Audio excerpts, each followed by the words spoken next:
할렐루야. 감사합니다. 오늘 우리에게 주신 하나님의 말씀은 로마서 1장 16절에서 17절 말씀입니다.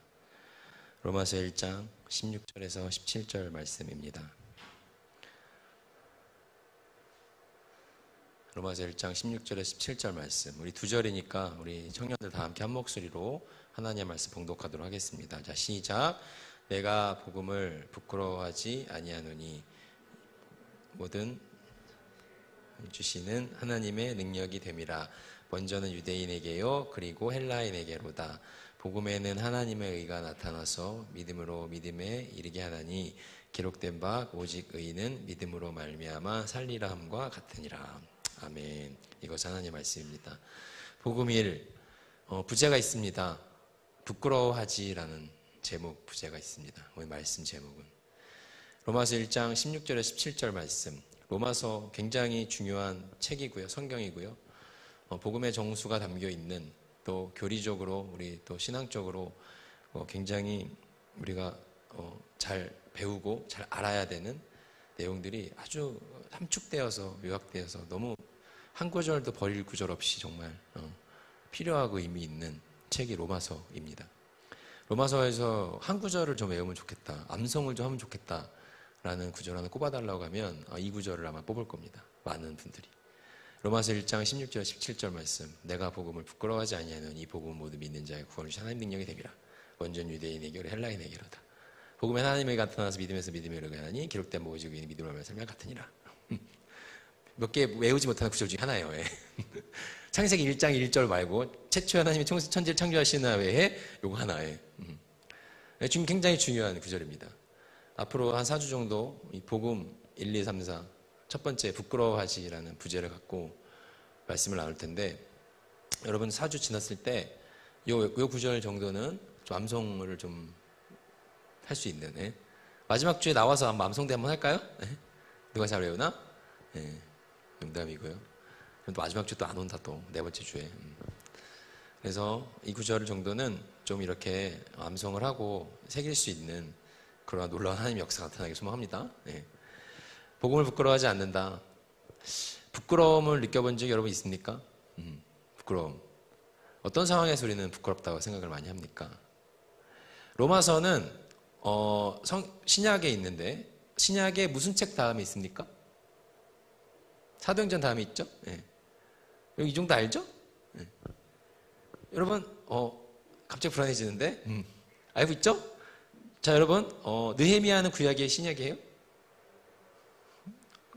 갑자기 이 불안함이 확신으로 다가오고 있어요. 여러분 히브리서는 구약이에요, 신약이에요? 몇 명은 알고 있네요. 여러분 이사야는 구약이에요, 신약이에요? 전도서는요? 이거 여러분 알고 있어요? 이 정도 알고 있습니까? 갑자기 불안해지네요. 아우성이 시작이 됐어요. 어제 첫 시간에 가졌는데 2기는 한 명 시청해가지고 이제 우리 2명 시청했는데 스케줄 조정해갖고 시간 맞춰서 한번 또 이제 할 건데 아우성을 시작을 했습니다. 성경에 대해서 알고 싶다. 아우성으로 오세요. 구약 신약 아직 구분 잘 못한다. 들어야 돼. 배움이 힘이야. 자, 신약은, 자, 여러분 신약 구약 이거 내가 예전에 한번 얘기해줬던 것 같은데, 신약 구약 구분하는 법 내가 지금 얘기해줬죠? 기억나요? 자, 여러분 신약에 여러분이 알고 있는 책 4개 있죠? 처음에 시작했을 때 나오는 책 뭐예요? 그 정도는 알죠? 뭐예요? 마태복음, 마가복음, 누가복음, 요한복음. 이 정도는 알죠? 그죠? 교회 생활 그래도 신앙생활 하루도 저기 중고등부 때 했으면 이 정도는 알 거야. 사복음서 정도는 알 거야. 그죠? 사복음서 다음에 오는 책이 뭐예요? 사도행전. 그죠? 이 정도까지도 아마 알 거예요. 5개 정도는 아마 교회 분톡을 그래도 좀 몇 년 왔다 갔다 했으면 이 정도는 그래도 알 겁니다. 자, 그러면은 신약의 제일 마지막에 오는 책은 뭡니까? 요한계시록. 이거는 신앙생활 안 하는 사람들도 교회 밖에 있는 사람도 잘 아는 내용이에요. 그럼 여러분 최소한 6개는 좀 외운 거야. 그죠? 마태, 마가, 누가, 요한, 사도행전. 그죠? 제일 마지막에 오는 책이 뭐라고요? 요한계시록. 요건 신약이다. 알겠죠? 자, 그리고 서가 들어가는 성경은 다 뭐다? 신약이다. 갈라디아서, 로마서, 히브리서, 에베소서, 데살로니가 전서, 데살로니가 후서, 디모데전, 디모데후서, 디도서, 빌립보서, 빌레몬서, 요한 1서, 요한 3서, 유다서 다 뭐다? 놀라운 깨달음인 거죠, 지금. 그죠? 아, 그랬어? 지금 다 그런 거, 속마음 그런 거죠, 예? 다 신약이다. 자, 요것만 외우면 이제 끝난 거야. 자, 근데 구약에서 딱 하나 서가 들어가는 책이 있습니다. 뭐죠? 아까 얘기했죠? 전도서. 요것만 외우면 앞으로 이제 여러분 신구약 찾을 때, 자, 우리 오늘의 말씀 에스더 하는데 신약에서 찾고 있는 그런 놀라운 일은 이제 벌어지지 않을 거야, 아시죠? 에스더가 구약이었지 신약이었지 막 이런 거. 예? 청년이면 그 정도는 알아야지. 알았죠? 에스라 구약이야 신약이야? 구약이잖아. 서 아니잖아. 얘들아 이해하고 있니? 이 정도 알아서 지금 가면 지금 짜증나서 가만히 있는 거예요? 말라기. 그래요, 알았어. 그만할게. 자, 그런데 중요한 거는 사도행전, 사복음서 다음에 사도행전이 등장하고 사도행전 다음이 이제 로마서인 거예요. 여러분들이 성경을 읽어봤는지 모르겠지만 누가복음과 사도행전은 저자가 같다고 봅니다. 누가복음과 사도행전은 신학적 연속성이 있어요. 그래서 누가복음에서 누가가 이야기하는 예수님의 이 땅에서의 그 공생의 사역을 이제 쭉 알고 난 다음에 예수님 십자가 부활 이후에 사도들의 행한 일들이 기록된 사도행전으로 연속성으로 등장하는 겁니다. 그럼 사도행전에서는 크게 인물 중심으로 두 인물을 크게 뽑을 수 있는데 그 두 인물 중심인 거예요. 이 두 사람만 나온다는 게 아니고 크게 두 인물, 사도행전 전반기에는 베드로 중심으로 이야기가 진행이 됩니다. 근데 사도행전 11장 이후로 넘어가면 10장 이후로 넘어가면서부터는 여러분들이 잘 아는 바울 중심으로 이야기가 진행이 되는 거예요. 그럼 사도행전 중반부부터 11장 22장까지 24장까지인가? 여기까지는 바울 중심의 이야기가 등장하고 있다는 거예요. 바울의 선교 여행에 대한 이야기가 사도행전에 나옵니다. 바울이 선교를 얼마나 열심히 했습니까? 사도행전을 쭉 읽다 보면은 막 마음이 막 이제 뜨거워져요. 바울이 총 몇 번에 걸쳐서 전도여행을 가요? 3번에 걸쳐서 가요. 1차, 2차, 3차 전도여행. 그 사도행전 내용이 나오는 거예요. 어떠한 지역을 바울이 돌면서 전도를 했는지 그 내용들이 나오는 거예요. 바울이 정말 열심히 하나님의 복음을 전했구나. 야, 바울 정말 대단하다. 이 수많은 역경과 이 수많은 어려움들을 이겨내고 사도 바울이 주의 복음을 전하기 위해서 이렇게 열정을 했구나. 그걸 알 수가 있는 겁니다. 딱 사도행전이 끝나고 나서 로마서가 시작이 됩니다. 로마서가 딱 시작되고 나서 오늘 1장 16절 17절 말씀, 만약에 사도행전을 내가 좀 잘 읽었고 사도행전에서 내가 바울의 그 이야기에 감동을 받았던 사람이라면 오늘 읽은 우리 1장 16절 말씀은 더 큰 이제 감동이 돼서 다가오는 거예요. 내가 복음을 부끄러워하지 아니하노니라는 이 말, 사도 바울이 내가 복음을 부끄러워하지 않는다라고 말했던 이 로마서에 기록했던 자신의 고백, 사도행전을 읽은 자라면 이 고백의 무게와 이 고백의 크기가 얼마나 대단한지를 알 수가 있는 겁니다. 야, 바울은 정말 그렇게 살았구나. 복음을 부끄러워하지 않는 자로 그 평생을 그 먼 길, 그 험한 길 마다하지 않고 그렇게 열정을 다해 살아냈던 이 바울의 놀라운 이야기를 안 사람이라면 부끄러워하지 않는 이 사도 바울의 이 고백이 마음으로 다가오는 거예요. 이거 뭐 여담이 될 수 있는데 재밌는 얘기까지 좀 해줄까? 이해해줬나? 그 온누리교회 허브공동체라고 있습니다. 혹시 알고 있습니까? 서울에 허브공동체 담당 목사 이서진 목사라고 있는데 저랑 방 같이 썼어요. 신대원 시절에 방 같이 쓰고 치킨도 많이 먹고 그랬었는데 이제 이 목사님이 동생이죠. 형님 하면서 잘 지냈는데 자기가 이제 겪었던 일을 저한테 얘기를 해준 거예요. 이제 이 친구가 이제 어느 날 비 오는 날 강남역 알죠, 여러분? 강남역에 옛날에 사랑의 교회가 있었어요. 지금은 이제 저쪽 서초역인 그쪽으로 옮겼지만 예전에 강남역 하면 사랑의 교회였습니다. 예? 사랑의 교회에 있는 그 강남역 7번 출구를 이제 이렇게 이제 목사님께 올라오고 있었는데 저 위에서 어떤 여자애가 이렇게 올라가고 있는데 딱 봐도 쓰러질 것 같은 이제 걸음걸이였던 거야, 애가. 뭔가 몸이 안 좋았는지. 그래갖고서 저 여자가 넘어질 것 같았는데 아니야 다를까? 이제 자매님이 푹 이제 계단에서 넘어지는 거죠. 그러니까 이제 얘가 키가 되게 커요. 이서진 목사가 180 한 3, 4 되는데, 이제 번개 같은 순발력으로 이제 그 자매님을 탁 아는 거죠. 영화처럼 딱 쓰러지는 자매 탁 신학생. 좋았어, 딱 알았어. 예. 딱 안아가지고 이제 그러니까 영화처럼 이제 보디가드처럼 들쳐안고 비 오는 날, 비를 딱 맞으면서 밖으로 또 나간 겁니다. 나가갖고 정신 차리세요. 영화 대사 치면서. 예? 그래갖고 이제 그 버스 정류장에다가 이제 비 가림막이 있으니 거기 의자에다가 이제 자매를 눕혀놓고 이제 정신 차리라고 이제 막 이렇게 이제 뺨을 막 때리면서, 예? 이렇게 막 응급조치를 나름 하고 있었던 거죠. 그래서 이제 신학생, 뿌듯해, 지금, 됐어. 내가 굉장히 지금 아름다운 일을 하고 있어. 그러면서 딱 주변에 사람들한테 아저씨, 119에 전화하세요. 그러면서 혹시 여기 심폐소생 할 수 있는 여자분 계세요? 그러면서 막 이제 혼자서 영화를 찍고 있었던 거예요. 막. 사람들이 막 전화하고 막, 뭐 어떻게, 막 사람들 강남 7번 출구, 사람 얼마나 많아, 막 모여들기 시작한 겁니다. 무슨 일이야? 무슨, 모여들기 시작한 겁니다. 근데 이제 제가 직접 경험했던 저한테 해준 거예요. 근데 갑자기 마음속에 하나님의 성이 들리기 시작하더래요. 서진아, 예수 그리스도의 이름으로 일어나 걸으라고 외쳐라. 뭐 되기 시작한 거예요. 그 말을 마음에 확실히 딱 드는 순간 이 목사님께서 그 당시 전도사였죠. 어떤 생각이 들었을까요? 하나님의 음성 해야지. 그게 아니죠. 순간 타협 시작하는 거죠. 무슨 하나님의 음성이야. 여기 지금 강남 7번 출구에서 뭐 말도 안 되는 마음의 감동이 오고 있어. 그러면서 이건 아닐 거야. 그러고서 자기가 이제 계속 막 자매 정신 차리세요 하고 있는데 한 번 더 마음의 확신이 오기 시작한 거예요. 서진아, 예수 그리스도의 이름으로 일어나 걸어라고 외쳐라. 그 다음부터는 이제 어떻게 타협하기 시작하는 거예요. 뭔가 많이 감동 오는데 하나님, 여기 가는 7번 출구인데 여기 괜찮을까요? 지금 사람들도 다 보고 있고 여기 사랑의 교회 있지 않습니까? 예? 망신당할 수 있을 것 같은데 괜찮을까요? 이제 혼자 이거 아닌 것 같은데 막 그러고 이제 타협을 하나님과 하고 있는 거예요. 근데 마음의 확신이 점점 강하게 오는 거예요. 일어나 걸으라고 외쳐라. 순종은 해야 될 것 같고 그래서 귀에다 대고 저기 자매님 예수님의 이름을 명하는데 일어나 걸어주세요. 이렇게 얘기를 한 거예요. 예? 그때 갑자기 마음속에 확신 한 번 더 외쳐라.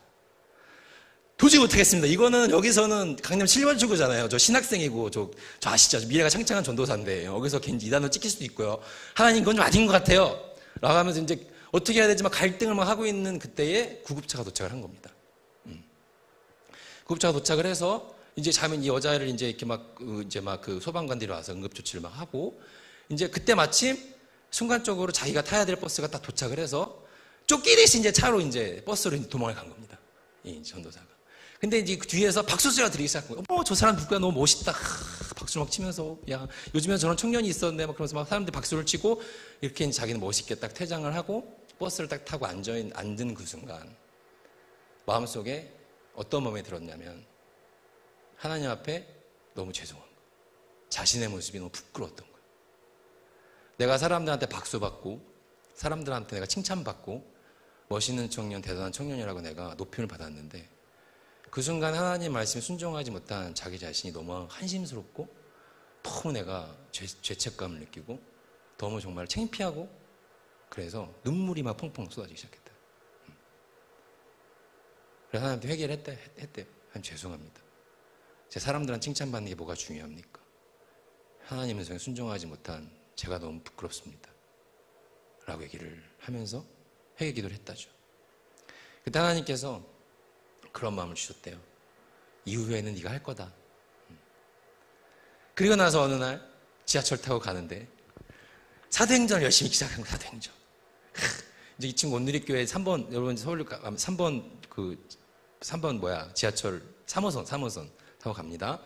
가고 있는데 또 사도행전에 있다가 사도 바울이 뜨거운 열정 마음에 막 이렇게 복음이 나도 사도 바울처럼 복음 전하면 좋겠다. 지하철에서 갑자기 마음속에 하나님 음성이 들려온 거예요.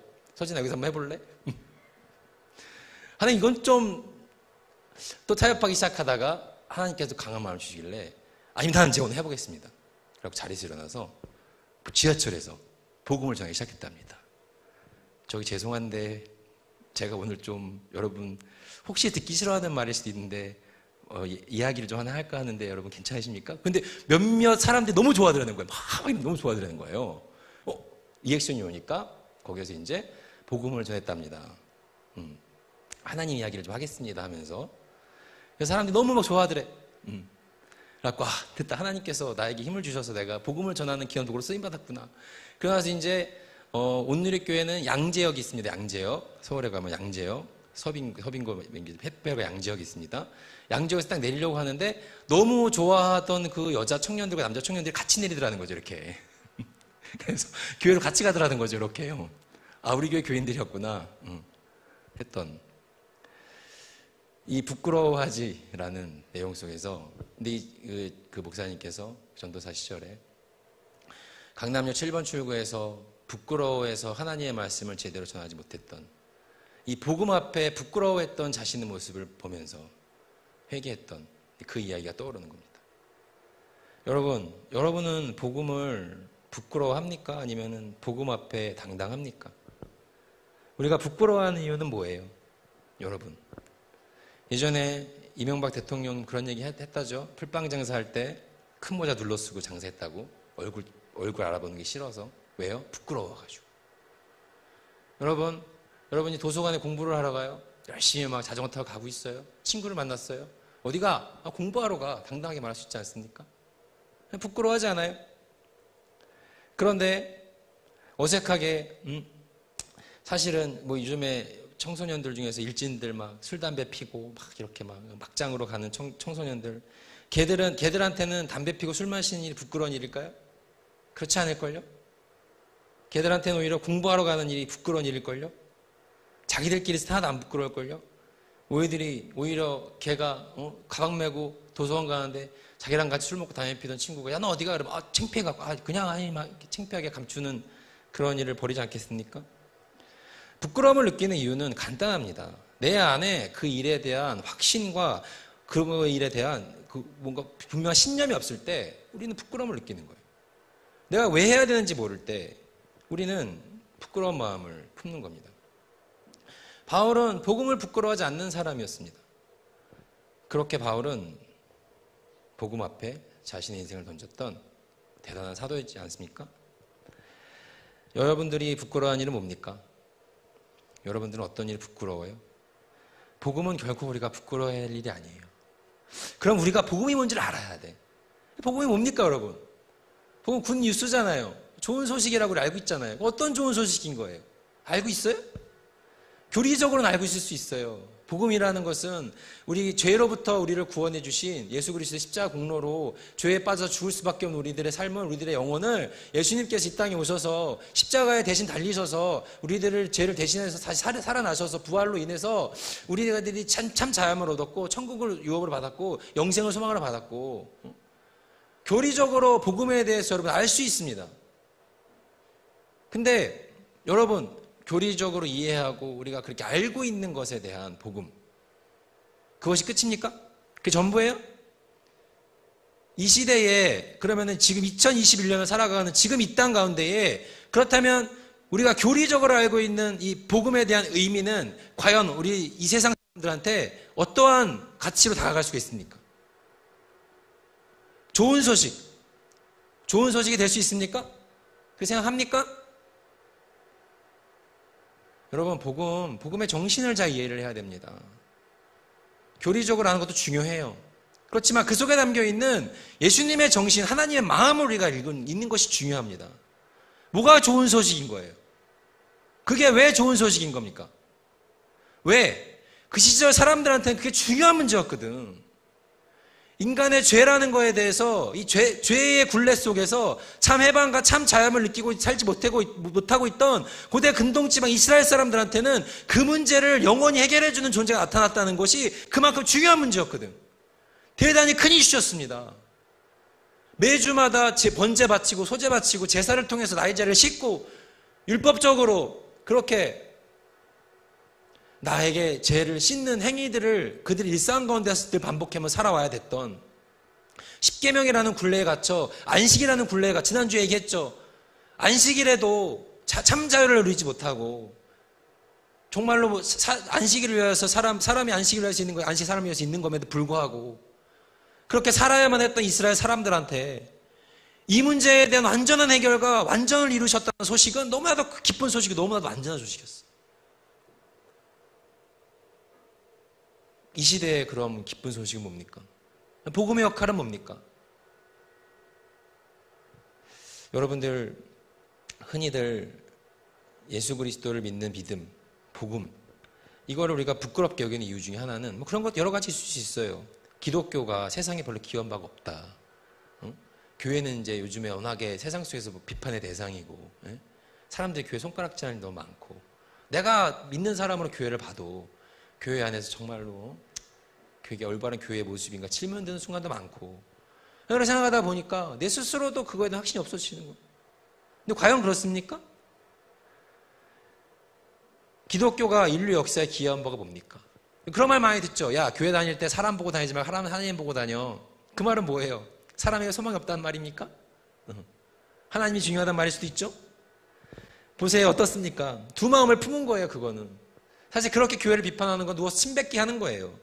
마음의 편견을 갖고 있기 때문입니다. 우리들 내가 나 스스로를 돌아봤을 때 내가 사회에 기여한 바가 없고 세상에 기여한 바가 없을지 모르겠지만, 이 세상에 그동안 신실하게 살려고 애를 쓰고 수많은 그리스도인들을 직접 만나보지 못했으면 피상적으로 기독교인들의 부정적인 생각을 갖는 것은 그건 옳지 못한 거예요. 내 스스로는 사회에 기여한 바가, 세상에 기여한 바가 없다고 내 스스로 느낄지 모르겠지만, 모든 그리스도인과 모든 크리스찬들이 그렇게 살진 않았어요. 기독교가 이 땅에 기여한 바가 많이 있습니다. 복음이 기여한 바입니다. 뭡니까? 기독교만이 할 수 있었던 일 많이 있지만 그 중에 한 가지를 말씀드리자면, 인간의 가치를 긍정했어요. 인간의 가치를 긍정했다고. 중요한 거예요. 기독교는 성악설 아닙니까, 목사님? 성악설 맞아요. 네. 우리는 죄인이라는 거에 대한 정체성을 갖고 있지만, 우리가 죄인이라는 것이 우리들의 가치를 떨어뜨리는 일이 되는 게 아니에요. 하나님 앞에 내가 죄인이라는 사실을 인지하는 건 중요한데, 그렇다고 해서 내가 내 인생을 비굴하게 살고 내 인생은 하잘것없고 가치 없는 존재고 그렇게 여기라는 게 아니라는 거예요. 잘 구분해야 됩니다. 기독교가 했던 역할, 복음이 줬던 큰 역할 중에 인간의 가치를 긍정했어. 하나님이 인간을 찾아오셨다는 사실에서 인간은 죄인일지라도 구원할 만한 가치가 있다는 거였어. 왜 찾아오십니까, 하나님께서? 죄인임에도 불구하고 구원할 가치가 있다고 하나님께서 생각하시는 거예요. 살릴 만한 가치가 있다고, 찾을 만한 가치가 있다고 하나님이 확증하신 겁니다. 그래서 인간의 몸으로 오신 거예요. 인간의 가치를 긍정했어요. 이건 인본주의랑 달라요. 인본주의는 사람이 스스로의 나의 가치를 창조하시는 거지만, 기독교는 하나님께서 우리들의 가치를 부여해 주셨다는 거예요. 다른 거예요. 내 스스로 내가 높아진 게 아니고 하나님께서 우리의 존재를 높여주셨다는 겁니다. 인간의 가치를 긍정했어요. 이것들이 기여한 바가 커요. 여러분, 궁극주의나 전체주의 여러분 많이 알죠? 공부했어요. 들어봤죠? 이런 것들은 한 사람의 가치를 중요하게 생각하지 않습니다. 전체의 가치를 중요하게 생각해요. 궁극주의나 전체주의. 일본의 꽃다운 청년들 막 국가를 위해서 막 가미가제 막 전쟁 때 막 하잖아요. 사지를 몰아세우지 않습니까? 사람은 아무것도 아니고 전체를 위해서 희생할 수 있다는 것으로 그들은 믿은 거예요. 공산주의도 그렇죠. 혁명을 위해서 사람은 아무것도 아닌 거예요. 혁명을 이루기 위해 사람은 얼마든지 희생받을 수 있다고 생각하는 겁니다. 공산주의의 가치예요. 그렇지만 기독교는 그렇게 믿고 있지 않아요. 사람이 온 세상을 얻고도 자기 목숨을 잃으면 무엇이 유익하리요? 사람이 무엇을 주고 자기 목숨과 바꾸겠느냐? 목자가 길을 잃은 양 한 마리를 찾기 위하여서 99마리를 두고 찾으러 간다 라고 예수님 말씀하셨습니다. 인간의 가치에 대한 긍정입니다. 가치를 소중하게 생각하셨어요. 예수님은 하나님의 나라를 위해서 우리가 우리의 십자가를 지고 우리를 부인할 것을 말씀하셨어요. 너희가 너의 십자가를 져라. 근데 실제로 여러분 십자가 졌어요? 누가 졌어요? 실제로 십자가 진 사람 예수님 한 명이었어요. 그리고 그 예수님의 십자가의 공로 하나로 온 인류가 의롭다 여김을 받은 거예요. 놀라운 은혜죠. 예수님 한 분이 고난 당하심으로 우리가 평강을 얻고 구원을 얻게 하신 겁니다. 예수님은 섬김을 받으러 오신 것이 아니라 섬기러 오셨습니다.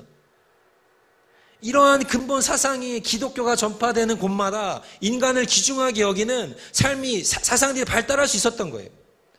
그래서 과거를 보세요. 노예제도가 폐지되고 연약한 자들, 여성과 어린아이와 병자와 가난한 사람들은 박해받고 이방인들 멸시받고 차별을 하는 것들이, 그런 것들 극복하는 원동력은 기독교의 가치 속에 시작이 되는 겁니다. 빈민과 병자 인권을 보호하고 복지, 박애, 갱생, 의료, 이 모든 것들, 많은 것들. 우리나라의 선교 역사를 봐도 마찬가지 아닙니까? 여러분 이제 알잖아요. 람리 여러분 선교 역사 갔잖아요. 거기서 뭐 했습니까, 여러분? 필리핀에 가서 산빈센트, 뉴살렘, 거기 가서 뭐 합니까? 교회를 세웠잖아요. 섬기잖아요. 그것이 바로 기독교의 가치입니다. 인류에 기여한 너무나도 고귀하고 숭고한 아름다운 가치입니다. 트래픽이라는 영화가 있습니다. 나 보지 못했는데 어떤 목사님 하신 얘기 들었는데 이제 마약 문제를 놓고 미국 대표하고 멕시코 대표하고 뭐 만나는 그런 장면이 있대요. 그런데 이제 미국으로 들어가는 마약의 대부분이 멕시코 통해서 오지 않습니까? 그런데 이제 미국 대표가 멕시코 대표한테 이렇게 물어봤대요. 멕시코에서는 마약 중독자들을 위한 어떤 대책이 있습니까? 라고 물어보니까 멕시코 대표가 대답하기를 그런 대책은 없습니다. 라고 했대요. 마약 중독자가 죽으면 그만큼 문제가 더 적어지는 거 아닙니까? 그렇게 얘기를 했다는 겁니다. 이 말을 듣고 미국 대표가 뭐라고 대답할 바를 알지 못한 장면이 나온대요. 왜 그렇게 뭐라고 대답할 바를 몰랐습니까? 마약 중독자라고 해도 그 상태에 대해서 버리거나 사람의 가치를 모른 척할 수 없다는 그렇게 지극 기독교적인 사상이 있기 때문에 그런 거예요. 멕시코 사람은 그냥 마약 중독자면 죽으면 그냥 마약 중독자는 없어지니까 문제가 줄어드는 거 아닙니까? 라고 인간의 가치를 그렇게 하잘것없게 여겼지만 그런 거에 대해서 거부감을 느끼는 장면들이 나온다는 거예요. 하나님께서 말씀하시기를 내가 너를 떠나지 아니하고 너를 버리지 아니하리라고 말씀하셨어요. 사람은 물건을 버립니다. 쓰지 않은 물건을 버려요. 필요 없다고 생각하는 건 쓰레기라고 생각하고 버린단 말이에요. 그렇지만 하나님은 죄인이라도 버리지 않으세요. 병자라고 버리지 않으셨다고요. 이방인이라고 버리지 않으셨어요. 네가 몸을 버린 여자라고 모른 척하지 않으셨습니다. 사람은 사람을 버리지만 하나님은 사람을 버리지 않습니다. 내가 너희를 떠나지 아니하고 너희를 버리지 아니하리라. 하나님께서 말씀하셨어요. 기독교 사상이 이 땅 가운데에 준 큰 혜택이고 큰 은혜예요. 한 사람을 귀중히 여기고 건지기에 위해서 애를 쓰는 것. 라이언 일병 구하기 보세요. 내가 참 좋아하는 영화인데 한 사람 구하기 위해서 사지로 뛰어가지 않습니까? 쉽지 않은 결정입니다.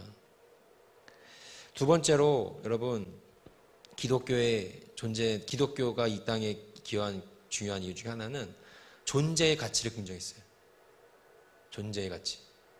무슨 말입니까? 인간의 존재뿐이 아니라 모든 것에 대한 존재의 가치를 긍정했습니다. 하나님이 만드신 모든 것이 선하니 감사함으로 받으면 버릴 것이 없느니라 라는 말씀이 있습니다. 버릴 것이 없다. 여러분 그걸 잘 알아야 돼요. 신앙생활의 목적이 뭡니까? 신앙생활의 목적을 뭔가를 막 없애기 위한, 뭔가를 버리기 위한 막 그런 거로 생각하는 사람이, 그게 뭐 욕망이든 나의 죄성이든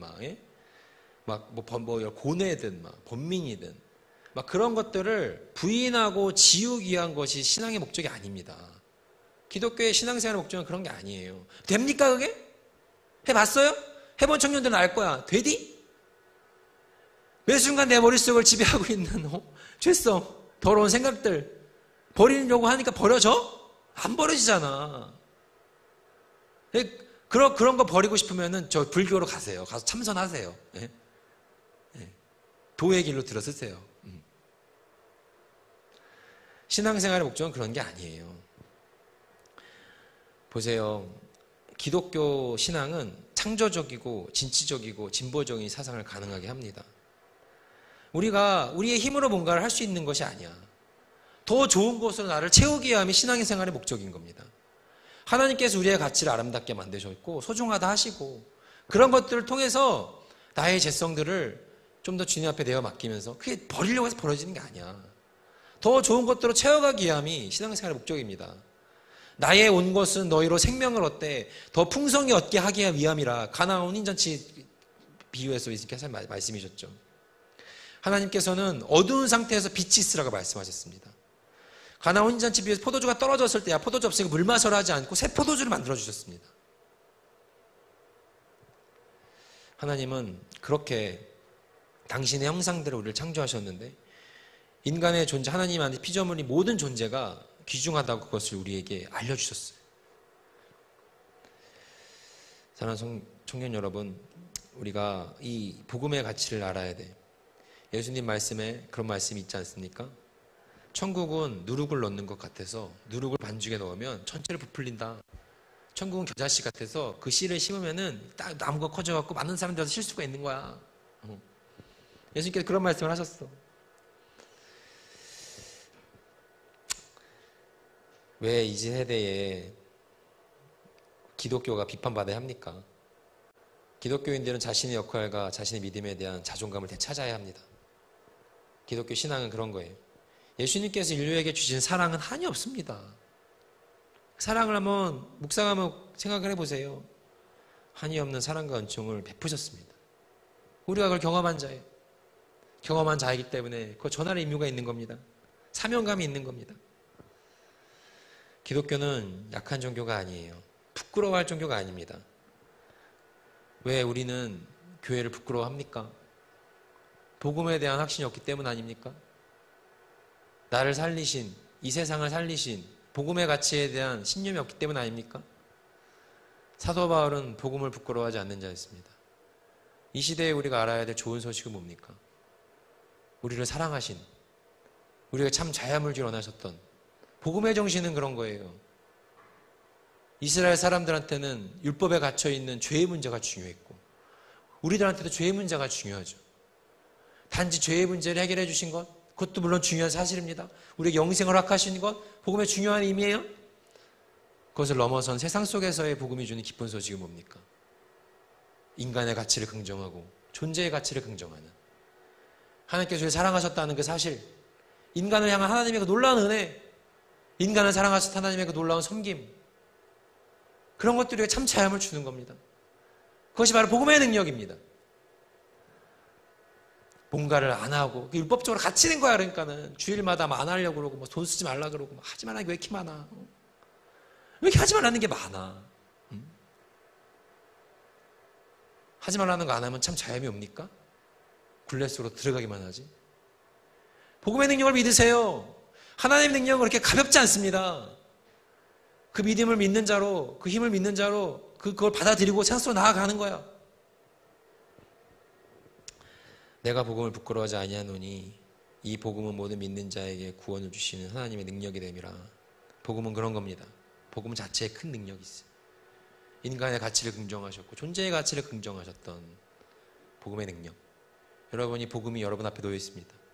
여러분 그 복음을 여러분 받아들인 자입니다. 그 복음으로 여러분 참 자유함 가운데 이미 걸어가고 있는 자인 줄 믿습니다. 복음의 능력으로 거룩하신 하나님과 동행하며 살아갈 수 있는 일주일의 삶이 되기를 간절히 소망합니다. 기도하겠습니다.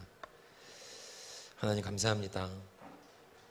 내가 복음을 부끄러워하지 아니하노니 우리 청년들의 삶 가운데에 복음을 부끄러워하지 않는 삶이 능력이 드러나게 하옵소서. 이미 우리를 사랑하셔서 이 땅 가운데로 오신 주님의 그 낮아지심은 인간의 가치를 긍정하셨고 존재의 가치를 아름답게 만드셨던 하나님의 놀라운 확증이었습니다. 주님께서는 우리에게 참 자유함을 주시기를 원하시는 분이시고 우리가 주님 안에서 참 기쁨을 누리며 살아가기를 원하시는 분이신 줄 믿습니다. 주여, 우리가 복음을 부끄러워하지 않는 자로 살아내게 하옵소서. 내 안에 복음에 대한 확증과 확신을 갖고 세상을 향해 나아가는 청년의 삶이 되게 하여 주옵소서. 그렇게 주님과 동행하는 한 주간의 삶을 살아내게 하옵소서. 예수님의 이름으로 기도드립니다. 아멘.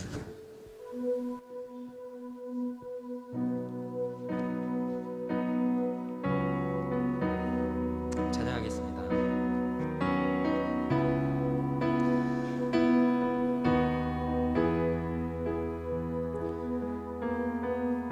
우리 주 하나님, 우리 주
거룩하신 주 하나님, 거룩하다 주 하나님, 전능하신 주님, 곧 전능하신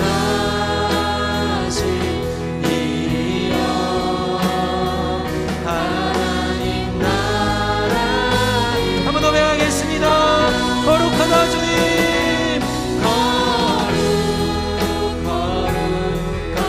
거룩하신 주 하나님, 거룩하다 주 하나님, 곧 전능하신 이여 하나님 나라. 한 번 더 배워가겠습니다. 거룩하다, 거룩하신 주 하나님,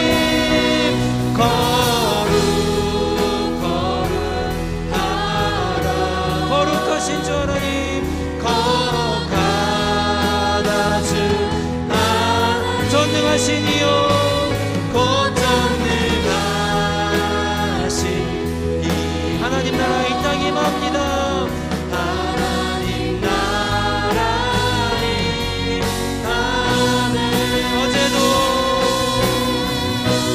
어제도 계셨고 주님, 어제도 계셨고 오늘도 계시며 이제 곧 오실 우리와.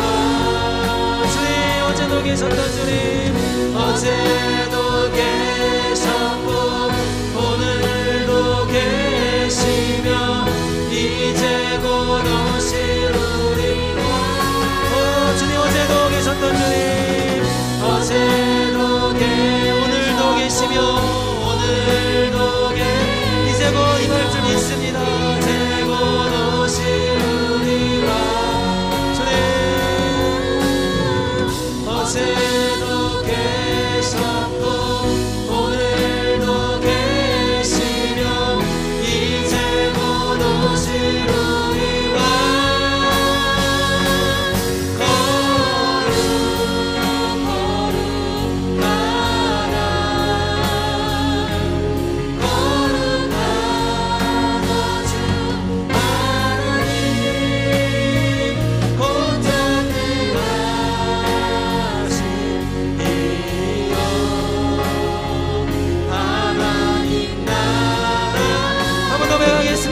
거룩하신 주님 찬양합니다.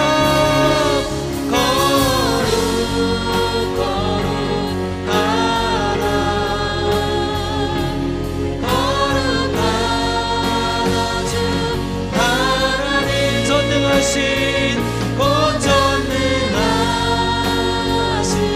주님 나라 이 땅에 임할 줄로 믿습니다. 하나님 나라. 마지막으로 고백하겠습니다. 거룩하신 주님,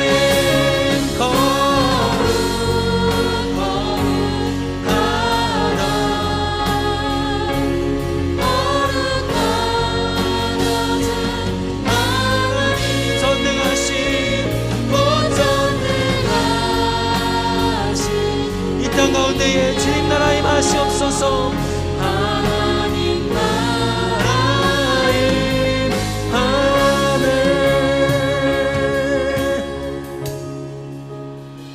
청년 여러분 이 시간 기도합시다.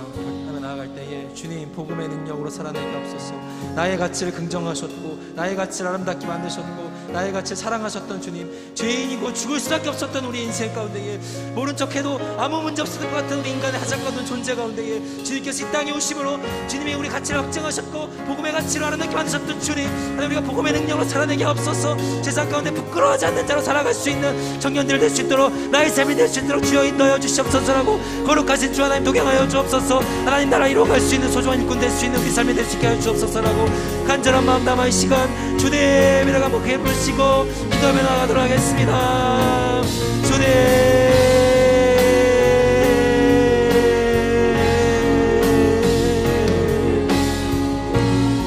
시간 기도합니다. 하나님 복음의 능력으로 살아내게 없소서.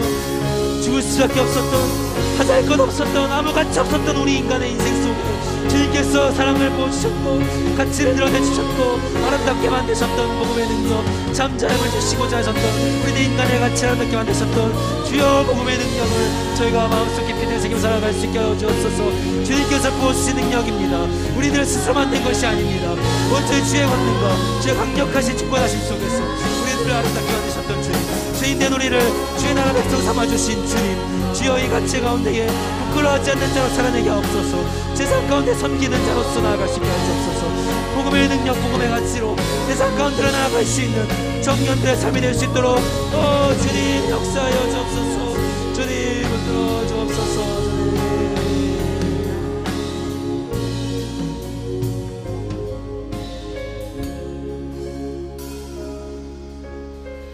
주님,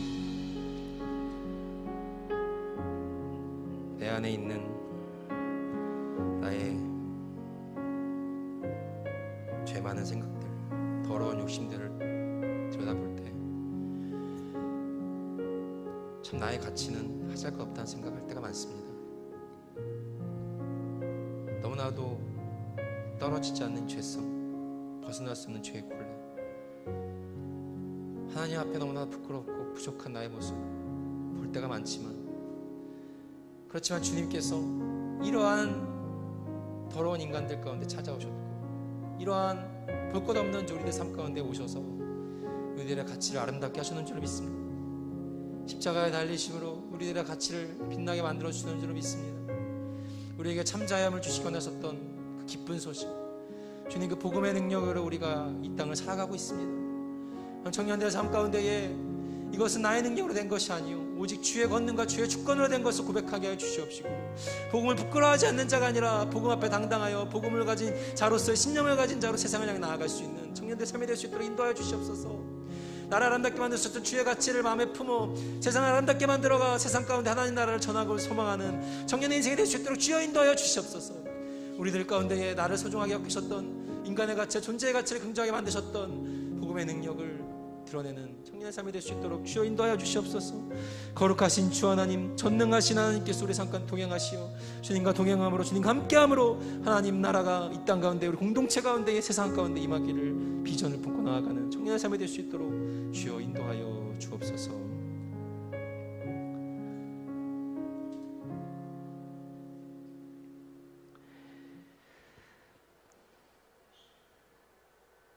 여호와는 내게 복을 주시고 너를 지키시기를 원하며 여호와는 그의 얼굴을 내게 비추사 은혜 베푸시기를 원하며 여호와는 그 얼굴을 내게로 향하여 드사 평강 주시기를 원하노라. 이제는 주 예수 그리스도의 은혜와 하나님의 사랑과 성령의 교통하심이 복음을 부끄러워하지 않는 자로 세상 가운데 나아가기를 소망하며 결단하는 이 자리에 모인 행진나우스 청년들, 지체들, 머리마다 영상으로 예배드리는 나우스 공동체 지체들 자리마다 그들의 모든 삶의 자리 걸음걸음마다 이제부터 영원까지 영원히 함께 하시기를 간절히 축원하옵나이다.